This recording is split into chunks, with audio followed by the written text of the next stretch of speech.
Olá pessoal, sejam mais uma vez bem-vindos ao canal Entre Linhas, um canal que busca explorar os assuntos que estão nas entrelinhas da lição da Escola Sabatina. Bom, como vocês podem ver, o Alexandre não está aqui conosco.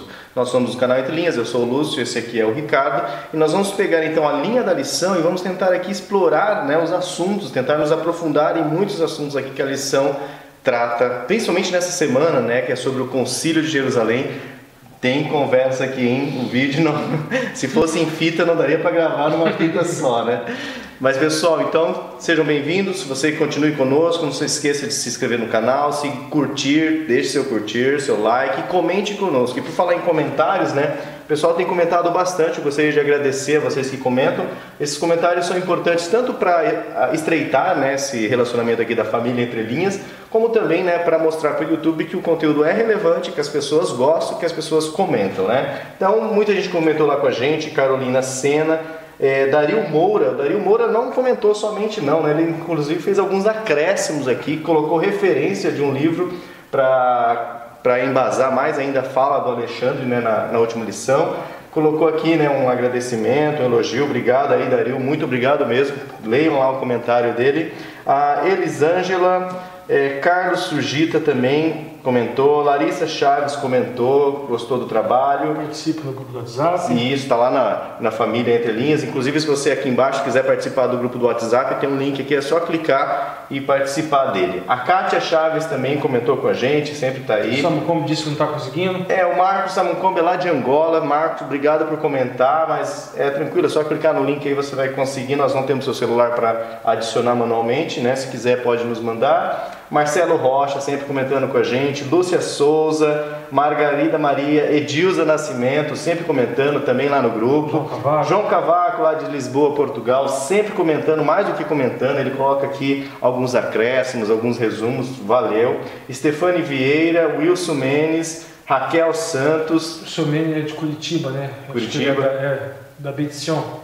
Selenildo dos Santos, Silvia Garcia, Elson Monteiro, Fernando Souza e por aí vai os comentários. Pessoal, Ruth Alencar, Valmir Júnior. Robson Dolce, com o filho dele de 7 anos. Pessoal, muito obrigado mesmo por dedicar aí um tempo da vida de vocês para comentar conosco, mais do que assistir o conteúdo, que é um conteúdo bastante extenso, Ricardo? Vocês ainda comentam. Muito obrigado mesmo, isso nos ajuda a conhecer. A gente lê tanto o comentário de vocês, não dá tempo da gente responder a todos, inclusive vocês aí da família Entre Linhas. Leia esses comentários, se tiver alguma indagação de algum irmão lá, às vezes eles colocam uma dúvida, faz uma pergunta, respondam lá pra gente, vai nos ajudar bastante. E às vezes assim, a gente vai acompanhando semanalmente os comentários e eu já começo a pensar num dia uma mesa enorme com todo mundo do canal, já começa a virar amigo aqui, pessoal? Mas é irmão e nos vemos no céu, pelo menos, se a gente não se vê aí nessa terra. Fazendo junta panela. Vamos fazer um junta panela no céu. Pessoal, muito obrigado mesmo, ok? E na lição de hoje, pessoal, nós temos muitas entrelinhas mesmo. Porque lá no Concílio de Jerusalém, por que houve o concílio? Porque tinha problemas, tinha conflitos, tinha algumas coisas acontecendo. E precisava resolver esses conflitos. E aí, durante toda essa semana, então, nós vamos tentar começar a verificar esses conflitos, Lembrando que na última lição nós estudamos a primeira viagem de Paulo. Então, Paulo fez a primeira viagem missionária dele e aí, realmente, o autor já começa falando que eles retornaram a Antioquia. Nós vamos ter um probleminha aqui, já um probleminha não, uma entrelinha, desculpa. Uma entrelinha aqui na lição. Que ele fala aqui, a conversão dos gentios incircuncisos se tornara um problema. Então muitas vezes, Ricardo, a gente vendo aqui sobre essa questão da circuncisão, dos gentios incircuncisos, parece que esse problema surgiu agora com o cristianismo, ou seja, foram os cristãos que criaram esse problema, os judeus cristãos, Então, a gente está estudando o livro de Atos, o cristão, obviamente, não está errado. A gente vai estudar a Brit Hadashah, a aliança do renovo, aliança renovada. Renovada eu não gosto muito, aliança do renovo. A gente vai estudar o Novo Testamento. O livro de Atos ele tem uma linha narrativa, é linear, obviamente, não tinha como escrever o que estava acontecendo em todos os lugares do mundo naquele período, coisa e tal, mas nós temos outros recursos literários que podem nos ajudar a entender o que estava acontecendo em outras partes, né? Outras partes e notadamente no judaísmo. Eu trouxe dois autores aqui do período chamado Tempos Tanaíticos, que seria mais ou menos primeiro e segundo século, mais ou menos esse mesmo período, né, de formação daquilo que era chamado seita do Nazareno, seita do Caminho, que hoje em dia a gente utiliza o binômio igreja primitiva, né? O jogo de linguagem nosso, moderno. E essa discussão com relação ao proselitismo, primeiro, o que é o proselitismo? O prosélito é aquele que não é um judeu de nascimento e que ele se converte à fé judaica. Então ele passa por um processo chamado proselitismo. Nesse processo, o comum, o corriqueiro, o normal, seria passar pela circuncisão, passar pelo tevila, que é um batismo, ele se batizava, e quando ele emergia era como se judeu fosse. Deixa eu só inserir aquela discussão, né? Às vezes, você que está chegando no canal Entre Linhas, né? Talvez você não esteja acostumado assim com algumas colocações em hebraico. E também sobre o que a gente explora aqui, né? Fala que sobre... às vezes eu esqueço. Fala sobre o batismo, né? Ele está falando do batismo, isso lá no Velho Testamento. Sim, então, às vezes, muito cristão como eu, numa época antes de conhecer, achava assim, o batismo surgiu com João Batista. Não, já tinha, faz parte do proselitismo. Faz parte já de uma cerimônia... Né? Não existia o batismo no Messias. Inclusive o tevila é uma prática que a esposa utilizava, então tem toda uma simbologia também escatológica, né? Profética. Interessante. Porque o casamento judaico, as fases do casamento judaico simbolizam também a volta do Messias. Tudo sim. A esposa simboliza também a igreja, no caso o Israel, né? E o noivo é o próprio Messias. O próprio Messias, o próprio Eterno. Mas existiam também o tevilas rituais, que seriam mais banhos de purificação.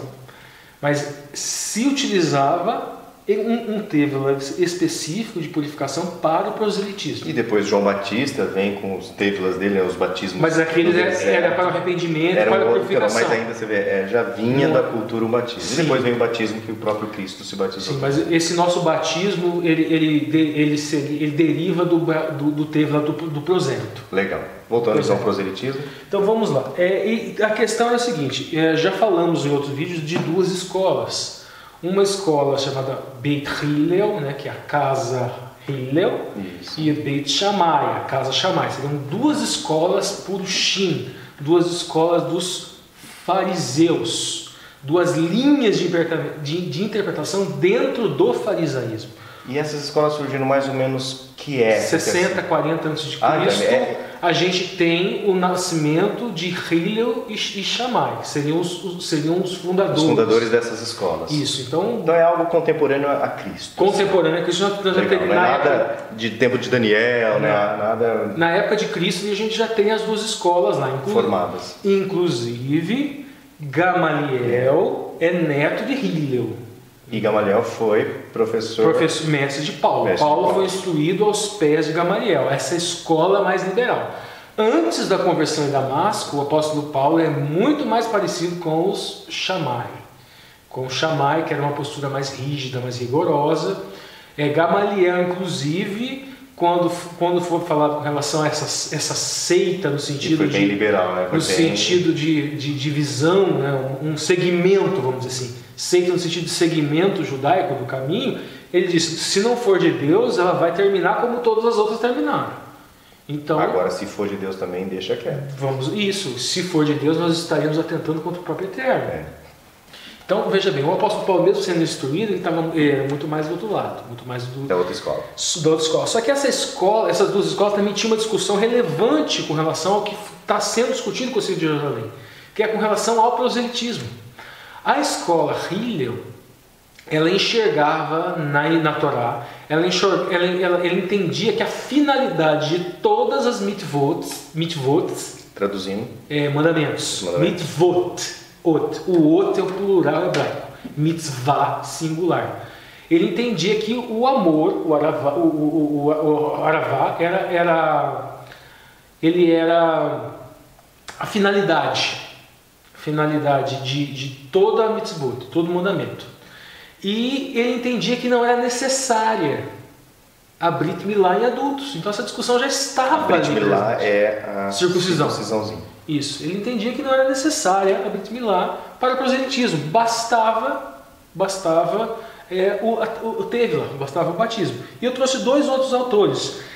Também a gente tem Joshua ben Hanayah, que falava que bastava Tevila, bastava o batismo.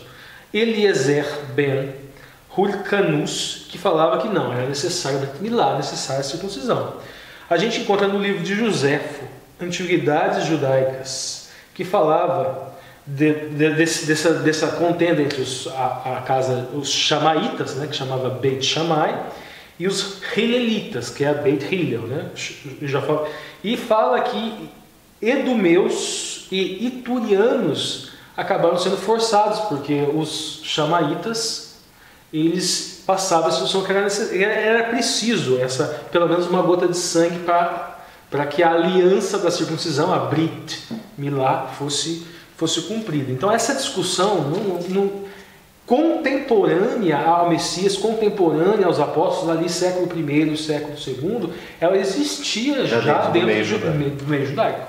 Então agora a gente vai seguir, vamos passar lá para os slides. Ok. Bom, nós não estamos então novamente dividindo os dias, né, da lição certinho. Nós estamos, na verdade, pegando agora no formato antigo, as entrelinhas. Nós não temos mais os vídeos todos divididos, ok? É só um vídeo só, claro que está dando aí 59 minutos e 54 segundos. Mas dá para perceber que envolvemos todos os assuntos. A ideia é pegar o assunto geral, a linha da lição, e explorar essas entrelinhas, ok? Só não deu para dividir cada entrelinha de cada dia. Vamos lá então, Concílio de Jerusalém. Vamos lá, o verso para memorizar, ele vai ficar, está no corpo dos slides, mas eu vou deixar ele contextualizado na ordem. Primeira coisa, Atos dos Apóstolos 15:10. Então alguns que tinham descido da Judéia ensinavam assim os irmãos: se vós não vos circuncidades, ou seja, praticar a Brit Milá, conforme o uso de Moisés, não podereis ser salvos. Então a gente percebe aqui... Um condicionamento, né? Então percebe aqui que eles estão fazendo o que com a Brit Milá? Tornando o meio de salvação. Exatamente. Então a Brit Milá seria condição de salvação, segundo esses que nós chamamos hoje de judaizantes, que vinham da Judéia. Vamos lá. Atos, seguindo. Cortou, que é o verso para memorizar, 15:11. Esse aqui? Não é não. Não é? Não, mas vamos lá. O 15:11 está mais para frente. Tendo tido Paulo e Barnabé, não pequena discussão e contenda contra eles, resolveu que Paulo e Barnabé e alguns dentre eles subissem até Jerusalém aos apóstolos e anciãos sobre aquela questão. Aquela questão, no caso, seria o ponto-chave era a Brit Milá, o ponto-chave era a circuncisão em gentios. Então, esse era o ponto, esse era o ponto-chave. Então, vamos lá. Vou voltar um pouquinho, só para a gente entender o mapa aqui. Então, eles estavam aqui, Antioquia da Síria, e eles iriam descer e ir até Jerusalém. Esse mapa aqui não é propriamente eu coloquei o mapa aqui da segunda viagem, mas só para a gente entender, porque tem os dois lugares aqui. Isso. Daqui eles desceriam para aqui, Jerusalém, onde haveria o concílio. Então vamos lá, agora vamos para o próximo. E eles, sendo acompanhados pela congregação, passaram pela Fenícia e pela Samaria. Veja bem, aqui a gente tem um mapa aqui. Então, está mais para cima aqui, a gente teve aquela contextualização de Antioquia, sabe mais aqui. E eles descem aqui primeiro, estados fenícios, aqui, e chega aqui, reino de Israel, aqui está Samaria. Sequim, Jaffa, Betel. E aqui Samaria, onde fala ali no texto. Fenícia, Samaria, e chega em Jerusalém. E davam grande alegria a todos os irmãos, ou seja, eles já vinham desenvolvendo aquele raciocínio com relação a que Brit Milá não é condição de salvação. Eles já vinham desenvolvendo o raciocínio que emunar no Mashiach, ou seja, fé operante no Messias, é que era a condição de salvação, a fé no Messias. Então vamos lá. E havendo grande contenda, aqui está escrito Rahakodesh em hebraico, tá? E havendo grande contenda, levantou-se Pedro e disse-lhes: varões, irmãos, bem sabeis que já há muito tempo Deus me elegeu dentre vós para que os gentios ouvissem da minha boca a palavra do Evangelho e crescem. A gente teve a lição da primeira viagem do apóstolo Paulo. A anterior foi justamente a experiência de Pedro, onde houve um duplo ensinamento. Houve atos miraculosos que conduziram Pedro a Cornélio, Cornélio até Pedro, para que ambos aprendessem algo. E que vai se repetir agora e a gente vai ver que Pedro de fato aprendeu. Então vamos lá. E Deus, que conhece os corações, lhe deu testemunho, dando-lhes o Espírito Santo. E aqui é a figura que eu coloquei. Foi isso que aconteceu na casa de Cornélio. Pedro reconhece que a profecia de Joel se cumpre no Pentecostes.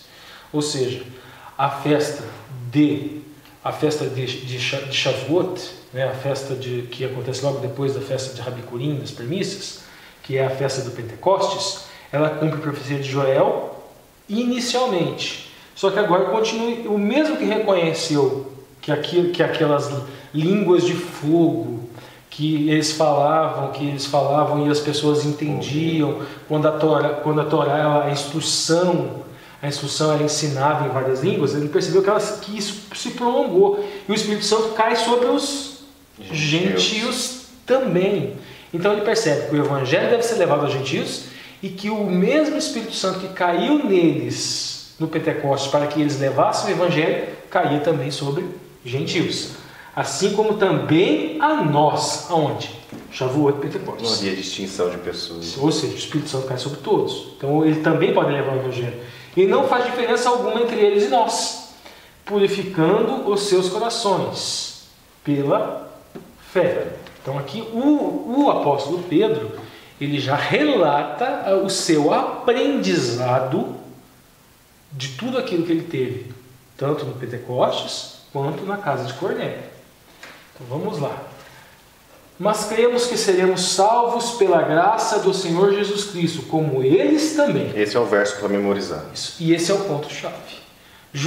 Aqueles chamados judaizantes, eles já contextualizamos também da casa, com certeza da casa de Shammai, porque a casa de Hillel já falava que o proselitismo, que a circuncisão ao goim, ao gentio adulto, era desnecessária, mesmo sendo um purushim, mesmo sendo um fariseu. Então, com certeza não eram da casa Hillel, era da casa Shammai. Então veja bem, o que acontece aqui? Judeus e gentios compõem essa igreja.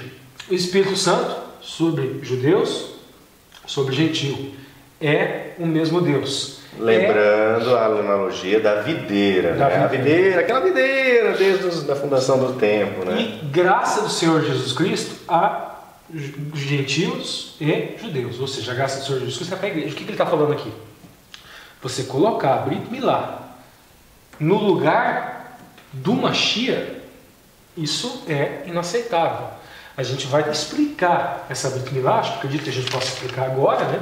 Essa questão da Brit Milá, a gente teve inclusive uma longa adequação linguística. Jogo de linguagem, né? Isso, uma adequação linguística aqui fora das câmeras, porque não tenho excelência no hebraico, mas já sei o suficiente, e a gente começa a raciocinar, vamos dizer assim, em hebraico. Inclusive parece que teve gente reclamando que eu às vezes falo sem traduzir, né?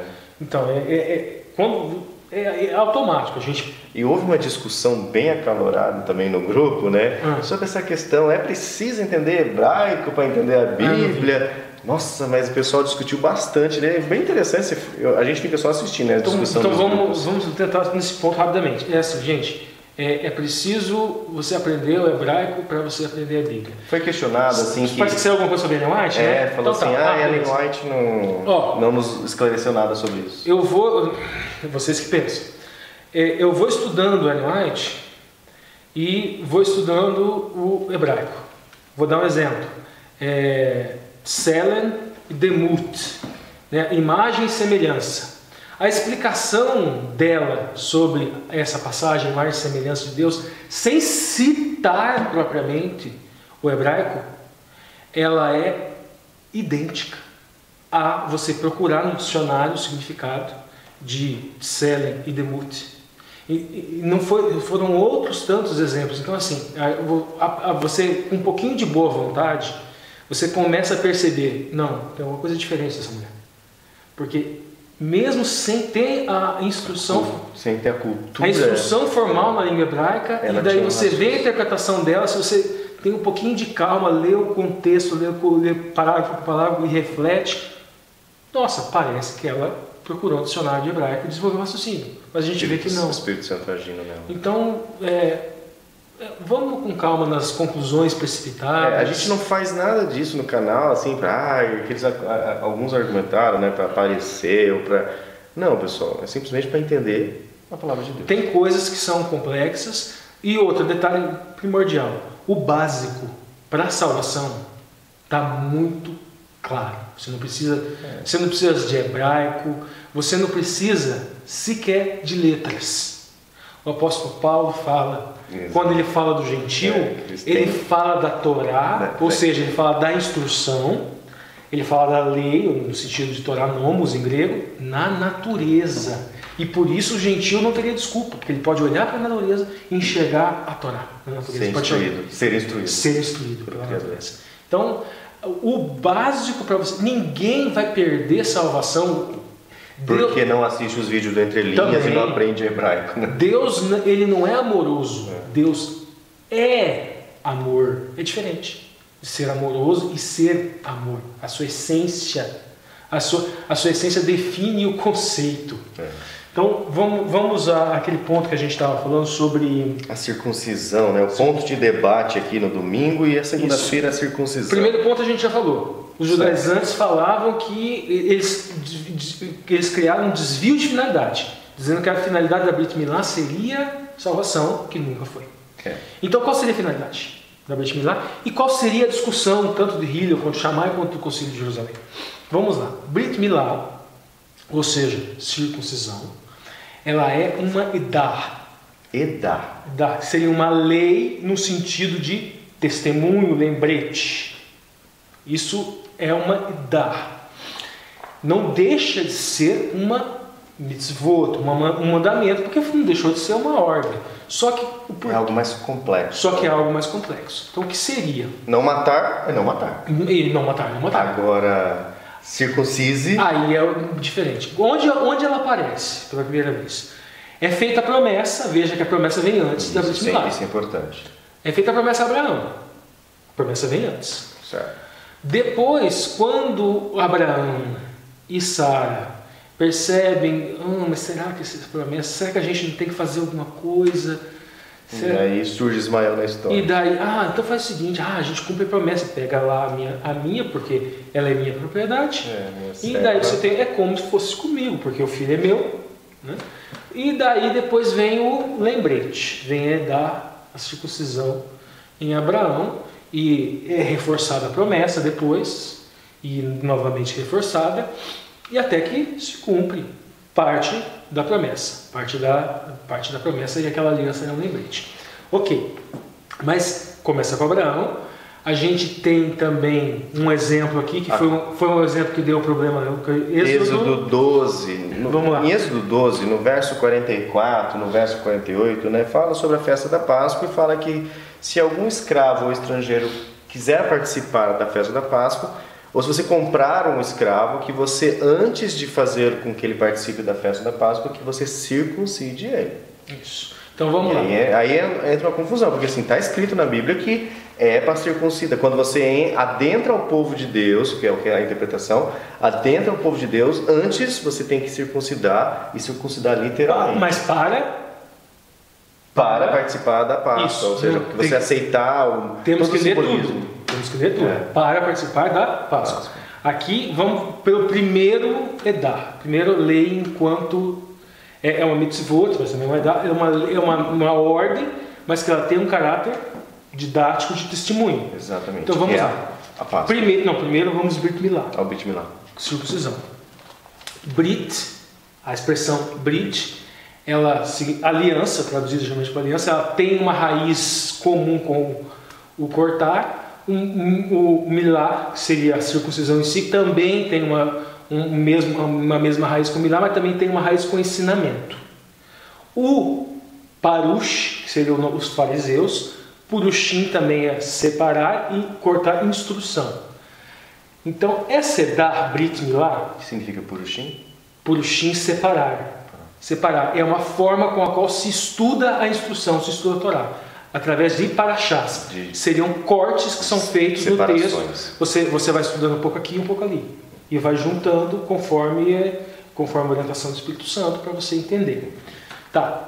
Então veja bem que a gente já cria um vínculo aqui entre a Brit Milá e um certo simbolismo com a instrução, com a Torá. E essa Torá que ela deve ser escrita como o profeta falava no coração.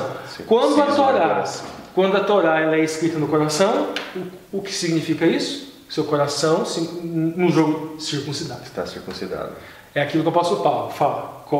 O Espírito do Eterno, o Espírito de Deus coloca na sua mente, vai ter um conflito com o corpo, com a lei do corpo, com a Torá do corpo. Esse conflito é solucionado quando o Espírito de Cristo escreve a Torá no coração. Ou seja, coração circuncidado.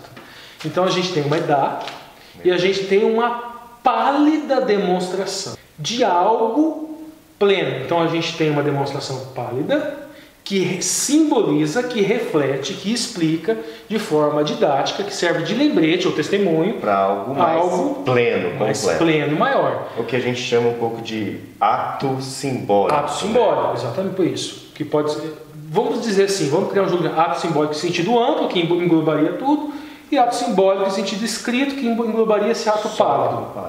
Então vamos lá, beleza. Esse ato pálido seria o cortar o prepúcio. Esse é o ato pálido. E qual que é o ato maior? É a circuncisão do coração, é a instrução, é o ensinamento, entra na cabeça, conflito com a lei do corpo, escreve no coração, como foi profetizado. Esse é o ato maior.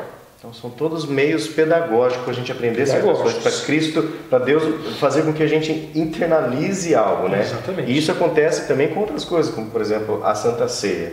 Santa Ceia é um edá. Não deixa de ser. Mas para a gente seguir uma ordem, vamos falar primeiro da Páscoa. A Páscoa. E depois a gente chega na Santa Ceia. A Páscoa, ela é um Hag. Hag é festa. Hag Pessah é a festa da Páscoa. E veja bem, para ele fazer parte dessa Páscoa, essa Páscoa também é sombra, é simbolismo. Simbolismo. Ela tem um simbolismo. Qual é o simbolismo? Uma primeira aplicação. É morto um cordeiro pascal. Esse cordeiro pascal é o próprio Messias. Sim. Então, na Páscoa, era uma festa que ela tinha uma função didática de lembrar o quê? O Messias será morto.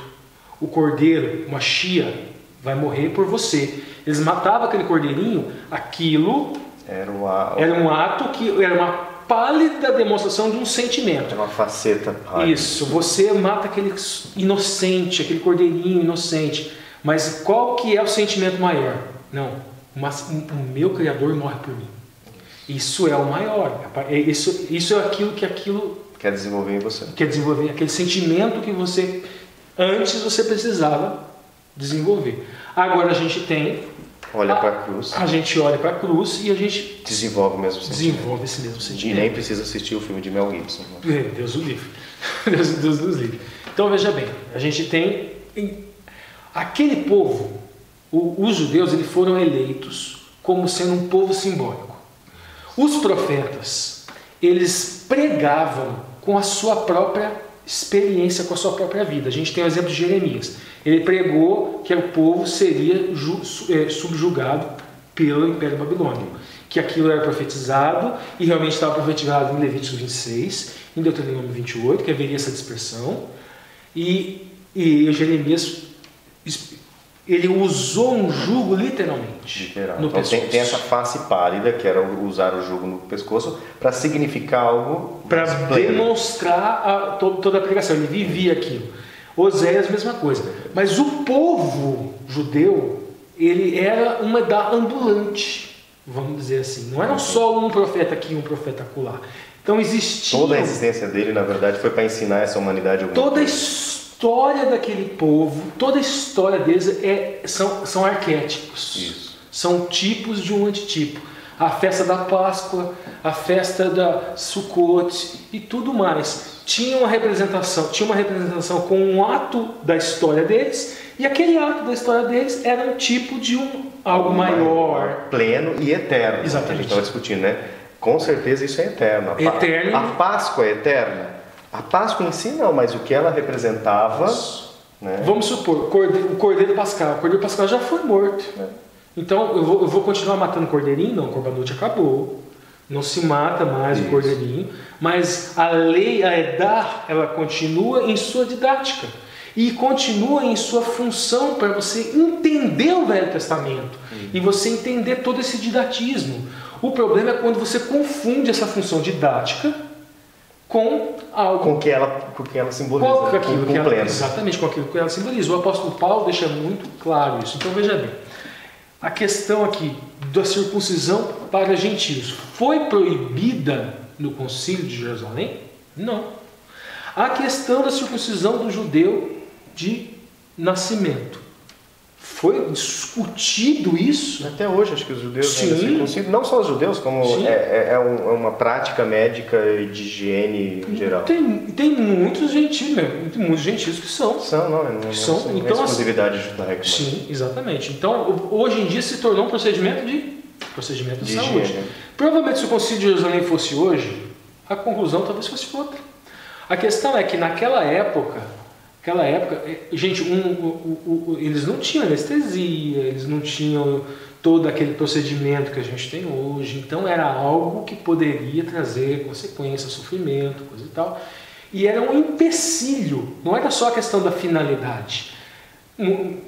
Uma questão, às vezes, até um pouco de exigir mais, inclusive a gente vai ver isso na fala de alguns, exigir mais do que se exige de outros. Porque veja bem, o judeu ele é circuncidado, para a gente entender, no 8º dia. E todo embasamento científico. Exatamente. Por causa disso. Existe um embasamento científico atrás, que a gente desconhece o porquê talvez haja... Mas deve ter algum médico aí assistindo a gente.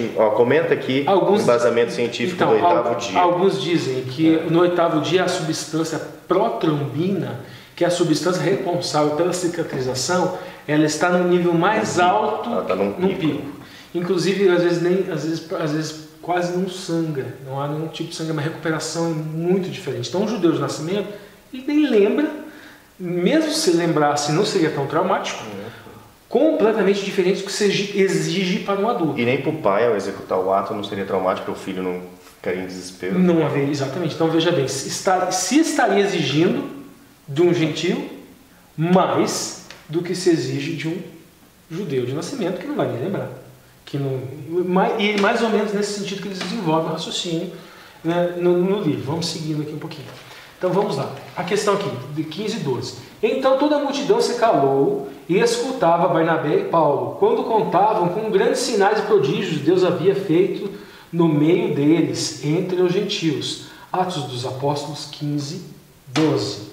Então a gente vê aqui, a gente falou, coloquei aqui as 3 expressões em hebraico. Que a gente tem Moped, Pelé e Ot. Essa expressão Ot aqui, veja bem, essa expressão Ot a gente pode utilizar até para o arco-íris. Esses milagres eram formas com a qual também Deus encontrava para instrução em função de desvios de interpretação. Então, esses milagres eram reforços para o argumento. Era a exceção, nunca era a regra, né? Sim. A regra era o ensinamento. E vamos supor, alguém vem e prega sobre ressurreição. Sobre ressurreição. Então, ok. E fica só nessa pregação? A gente tem os apóstolos, o próprio Messias ressuscitando. A gente vê os apóstolos ressuscitando. E a gente lembra do passado, no próprio texto.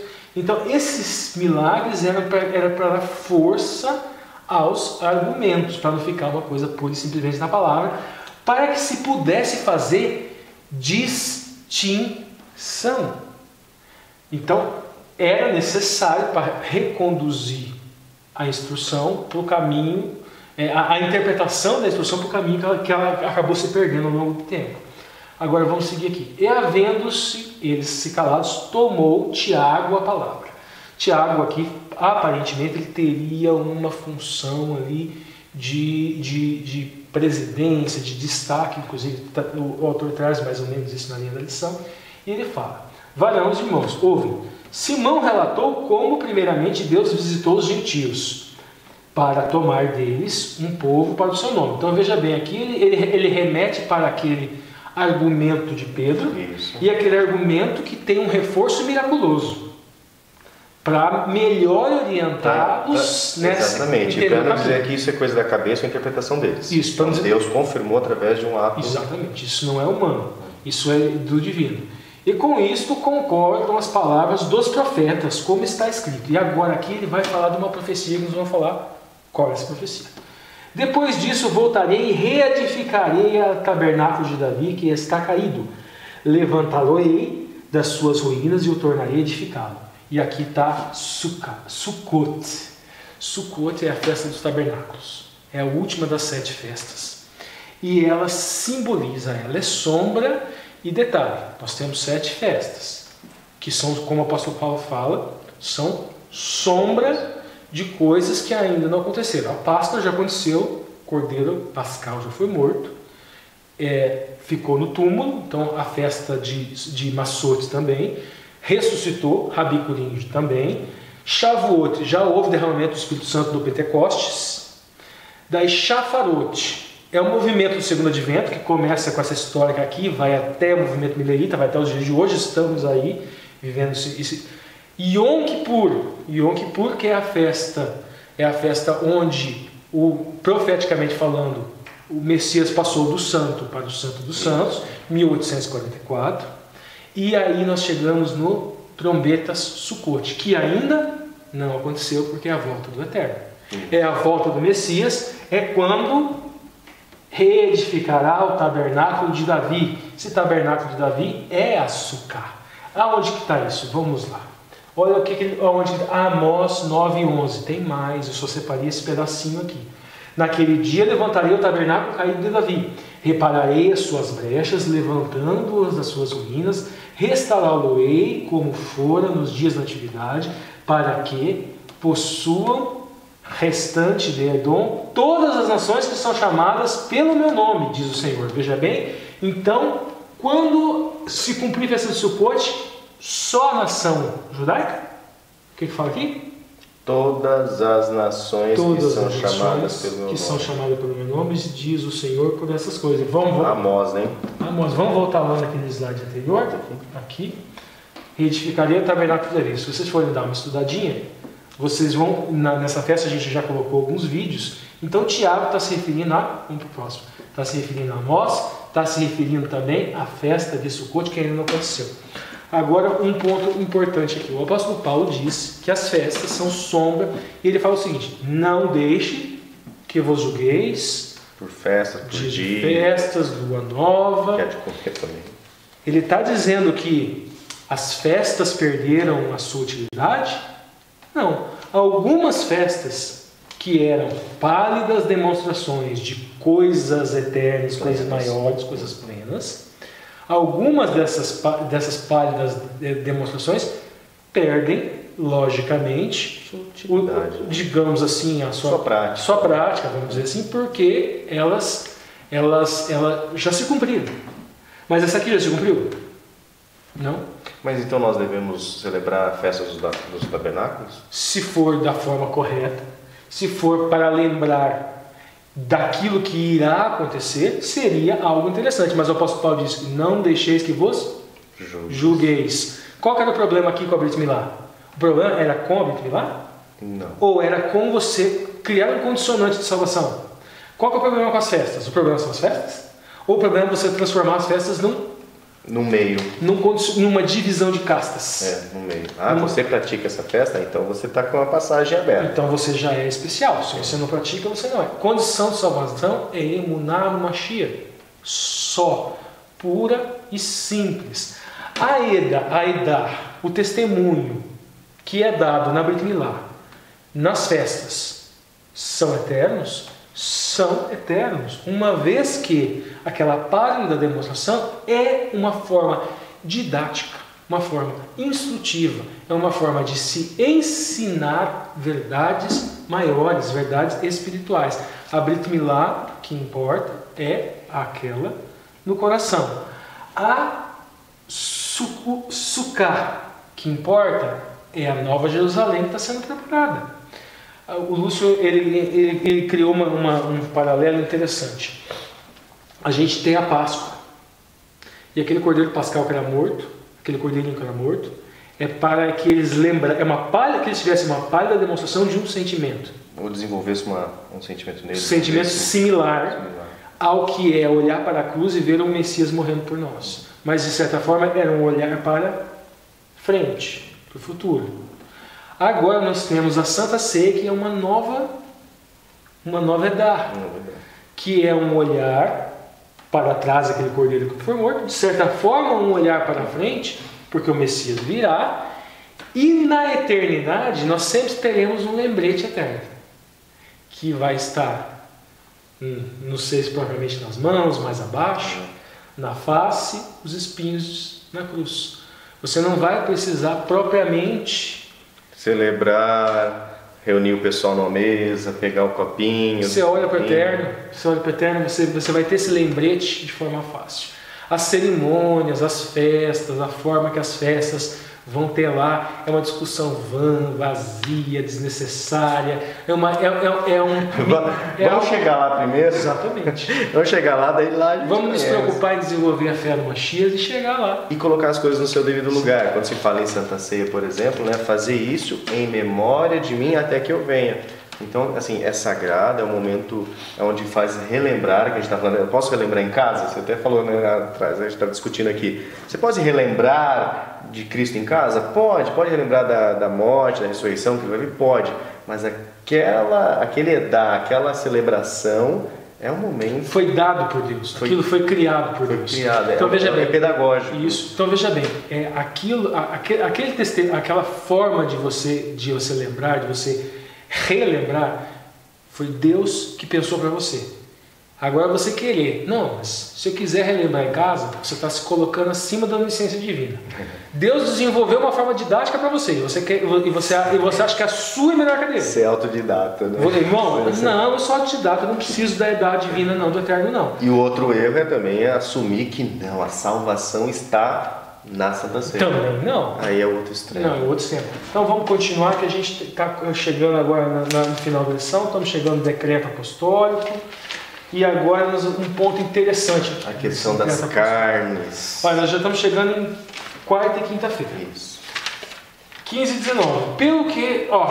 Pelo que julgo, então veja bem aqui, agora Tiago está dando sua opinião.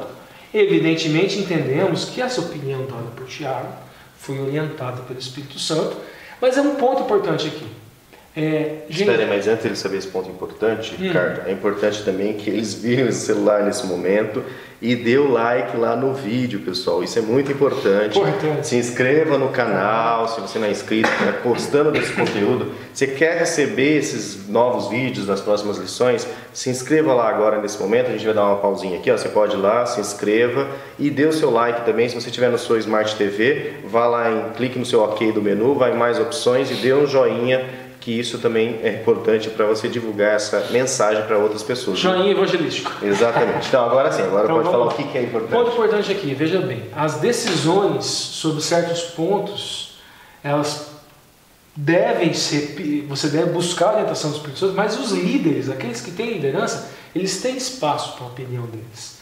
E de certa forma, nós temos que respeitar, desde que não bata de frente, que não vá de encontro. Até porque esses líderes também geralmente são escolhidos, lembra dos 7 lá? São escolhidos porque são pessoas que você sabe que têm mais o Espírito Santo, têm um discernimento. Mas sabendo também que pode acontecer desses líderes fazerem decisões equivocadas. Tranquilamente. A gente viu isso ao longo da história da igreja primitiva. Então vamos lá. Não se deva perturbar aqueles que dentro de dentro dos gentios que se convertem a Deus, convertem ao Eterno. Mas escrever-lhes que se abstenham de contaminações a ídolos, de fornicação. Essa fornicação são todo aquele rol de imundícies chamados de imundo com relação a atos de sexualidade. Então envolve muito mais do que tem uma definição na Torá. Isso é abominação, isso é abominação. E é interessante esse termo, né? Até um inscrito do canal comentou lá no nosso grupo do Entre Linhas. Pessoal, tem um grupo aqui do WhatsApp, se quer fazer parte, só se inscrever, está aqui embaixo. Né, que fala sobre a fornicação, novamente, eu não lembro se é em Timóteo, lá onde ele fala que o povo de Deus estava cometendo atos que só do falar aquele ato no meio do gentio já causava escândalo. Então você vê que o povo E outro ponto com essa fornicação aqui também é que era muito comum a fornicação em cultos pagãos. Então, Orgias, também tem né? essa, Orgias. exatamente.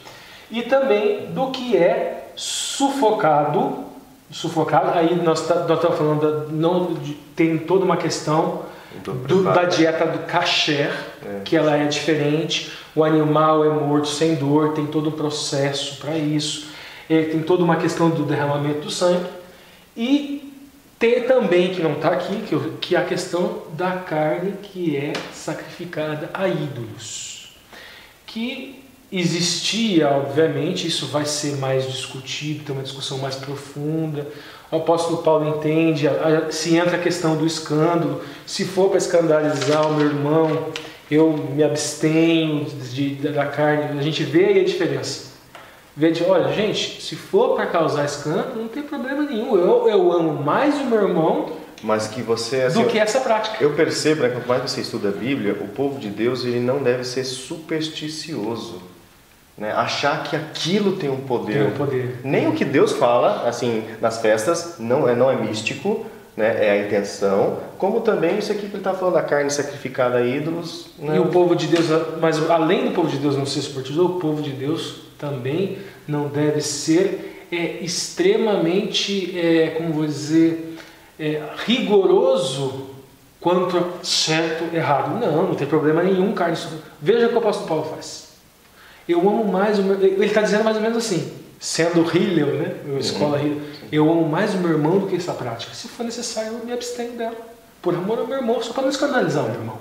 Então tem esse... Eu entendo, eu sei que não tem nada, não sou místico. Mas eu me abstenho. Supersticioso, mas em respeito ao irmão. Alguns associam isso que está acontecendo aqui no Concílio de Jerusalém, a associação errada, equivocada, acho eu, às 7 leis de Noé. O que é isso? Eu sou meio judaizante também. Alguns entendem assim, o israelita ele é melhor do que o gentil. Deus os fez mais retos. Então, para eles são 613 mitzvot.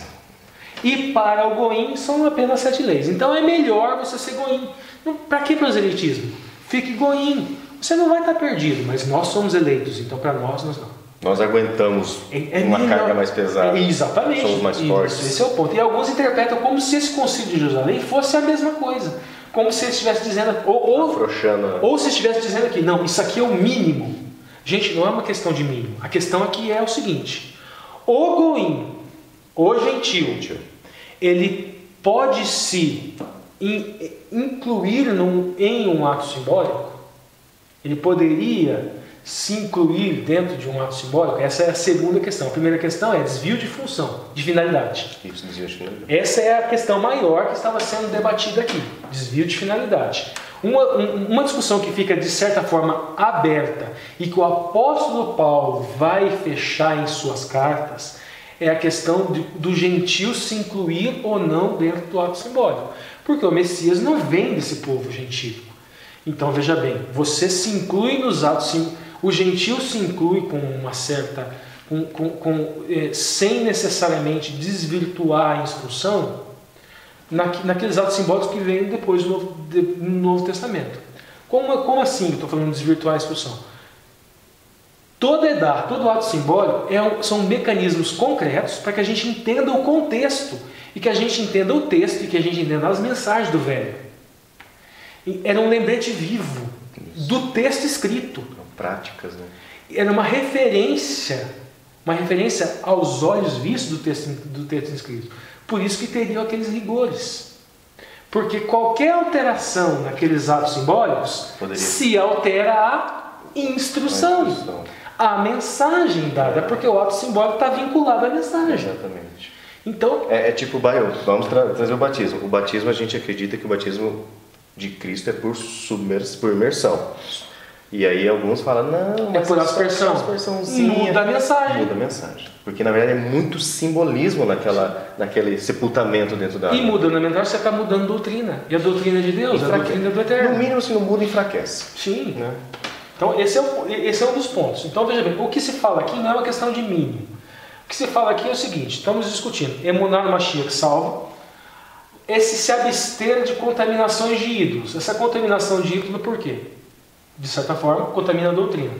Essa fornicação Essa fornicação está ligada também a cultos e aquelas impurezas do Velho Testamento. Então tem também uma questão cultica aqui. E carne sufocada que está ligada a kasher, que era também esse ponto de saúde, é um efeito colateral, mas estava vinculado também à ritualística do santuário, ritualística levítica. Então tudo tem uma vinculação com esse ministério, com essa noção de tipo e antitipo. Não, a questão de obedecer lei moral não está sendo discutida aqui. Está lá atrás. O local da graça e o local da lei moral é muito bem explicado. Nós não obedecemos a lei moral para ser salvo. Nós tentamos obedecê-la para retribuir salvação. Isso não está sendo discutido aqui. E até porque cada instrução, os não são edás, né? Ou seja, eles são muito claros, não tem uma faceta fraca, pálida e não tem o plena. E a gente tentar incluir lei moral aqui é muito complicado. E alguns neo-judaizantes tentam fazer isso. Vamos lá para o próximo. Atos 14, 24. 15, 24. 15, 24. Continuando falando sobre essa questão. Portanto, ouvimos que alguns que saíram dentre vós, vos perturbaram com as palavras, dentre nós. Então veja bem, eles acreditavam no Messias, só que eles estavam dizendo primeiro o proselitismo, depois o Messias. Eram judeus cristãos. Não era o Messias que salvava, era ser judeu. Perturbaram com as palavras que transtornaram, ou seja, titubearam as vossas almas, a vossa mente, dizendo que deveis circuncidar e guardar a lei. Esta lei aqui, obviamente, alguns interpretam, não, essa lei aqui é a lei moral. Gente, é óbvio que nós devemos guardar a lei, mas não para ser salvo. Não eles tendo nos dado, mas esta lei aqui, a interpretação que eu entendo, essa lei é justamente a mitzvot da circuncisão. Saíram dentre nós, só que eles não eram shalias, eles não vinham com as cartas. Após esse concílio, é dado cartas. Essas cartas, o shali é o apóstolo, é o enviado, tá? Então veja bem, aqueles 12 apóstolos, a gente não pode ter um conceito fechado. Eliezer, lá que foi buscar a esposa de Isaac, era um shali, era um enviado. E aqui, nesse concílio, vão ter outros shalias, outros racharias, outros enviados, com cartas para que saibam que era dentre nós, só que com cartas, ou seja, aquilo que nós decidimos aqui sobre a orientação do Espírito Santo, sobre a expulsão do Eterno, esses enviados, eles estão com as nossas cartas, eles têm como comprovar através das nossas cartas. Essa guarda da lei aqui é a lei da circuncisão. Alguns interpretam que é a guarda da lei moral. Veja que todo o contexto aqui é com relação à salvação. O primeiro versículo fala de quê? Da Brit Milá para a salvação. Que alguns vêm falando de Brit Milá para a salvação. Então aqui é a guarda da lei para a salvação. Nem a lei moral, nem a lei cerimonial, nem as edades, nem as leis enquanto leis didáticas, testemunho, serve para a salvação. É só o Messias. Precisa ter uma mente bastante aberta, analisar bem, né? O pessoal pega um texto... E aqui eu coloquei as 7 leis de Noá. Não é a mesma coisa. Não cometer idolatria. Beleza, tudo bem. Não blasfemar, não assassinarás, não roubarás, não cometer imoralidade sexual, não maltratar os animais, estabelecer sistemas e leis honestas e justas. Cadê os sábados aqui? Exatamente, esse é o ponto. O Lúcio acabou de achar o porquê que isso é doutrina satânica. Muitos entendem o seguinte, que para quem não é judeu do nascimento não precisa guardar sábado. Você pode não há essa necessidade. Por exemplo, lá em Israel, alguns pensam nisso, eles empregam gentios para trabalhar no sábado. E eles não têm aquele peso. Não, o sábado serve para mim, que sou judeu. Exatamente. E um outro posicionamento também, é só uma entrelinha para a gente saber, a gente já está encerrando. Tem mais algum slide? Acho que esse é o último, né? Tem mais um slide. Tem mais um slide. Vamos lá. Aqui. Vamos lá. Atos dos Apóstolos 15, 30 e 31. Tendo eles então despedido, partiram para Antioquia, juntaram a multidão e entregaram a carta. E quando leram, alegraram-se pela exortação acerca da consolação. Ou seja, eles não precisariam passar por aquele procedimento que não era tão simples quanto aquele procedimento com uma criança de 8 dias no 8º dia. Um adulto era bem mais complicado, principalmente naquela época. Se alegraram e vejam que há algumas restrições, mas eles se alegraram. Deixaram claras, né, quais são. E não se importaram em abandonar nada daquilo que eles falavam. Um ponto aqui que eu quero encerrar e trazer uma outra entrelinha entre as escolas. Existe uma visão que nós não compactuamos com ela, que eles entendem o seguinte, que a escola Hillel, que é, veja bem, o apóstolo Paulo aos pés de Gamaliel, e ele teve que, no caminho de Damasco, voltar aos ensinamentos de Gamaliel, com certeza. O ensinamento base da escola Hillel é o amor ao próximo. É a base. A base da interpretação purushim, interpretação farisaica dessa Beit Hillel é olhar a finalidade de toda a escritura, de toda a mitzvot, de toda a Edah, e ver a finalidade dela, o amor. E o apóstolo Paulo teve que passar pela estrada de Damasco, teve que ver o Messias falar com ele, porque ele persegue, para relembrar aquilo que o seu mestre já lhe ensinava. Às vezes a verdade está tão presente, ela está ali na nossa frente, a gente cresce com ela, mas a gente precisa de algo miraculoso, a gente precisa às vezes de algo traumático, a gente precisa às vezes de algo diferente para a gente entender. Nem sempre a gente está prestando atenção, na verdade, pessoal. Eu sou professor, eu vejo assim, às vezes o aluno reprova na disciplina, aí depois lá na 4ª, 5ª vez ele passa. Daí eu falo assim, o que aconteceu? Por que você passou? O professor é o mesmo, a metodologia é o mesmo. Aí ele fala assim, professor, eu prestei atenção nas suas aulas. Falta às vezes. Entendeu? Nas primeiras aulas ele não prestava atenção, achava que ia fazer a prova. Então, às vezes assim, a verdade está lá, né, na nossa frente, mas a gente não para para assistir entre linhas, não para assistir os... A gente quer uma coisa diferente, a gente quer do vizinho. A gente quer ficar, talvez, cavucando teoria da conspiração. Né? Fala sobre, olha, o Papa escreveu alguma coisa, 200 mil views. Aí fala, pessoal, vamos aqui estudar aqui o Emuná no Mashiach? Aqui eu não quero. Né? Todos os pastores adventistas, eles explicam uma profecia de um jeito. Ah, mas tem um lá que explica diferente. Ah, aquele é legal. Aquele é legal. Né? Então, é outra analogia que você usou, né? Você tem aquela mesa... com aquele banquete de verdades, o cara vai procurar uma comidinha embaixo da mesa. O cara não leu o Espírito de Profecia todo. Daí vem um queijinho lá, ai que queijinho interessante, é uma ratoeira. É uma ratoeira. Pessoal, essas foram as entrelinhas então. Se você gostou dos slides aqui, quer ter acesso a eles, eles são postados no grupo aqui no WhatsApp antes de nós gravarmos, ok, pessoal? E também estão sendo disponibilizados numa pasta aí na internet. O link dessa pasta também está aqui na descrição do vídeo.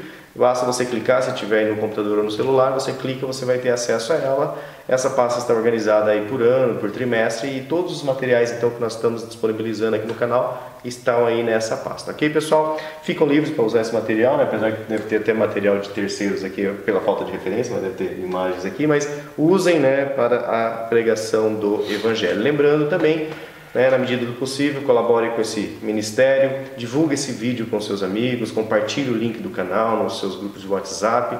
Temos recebido assim, uns feedbacks bastante interessantes, o pessoal tem compartilhado, nós agradecemos, porque eu, o Ricardo, o Alexandre não pôde estar conosco aqui gravando. Está na faculdade de psicologia?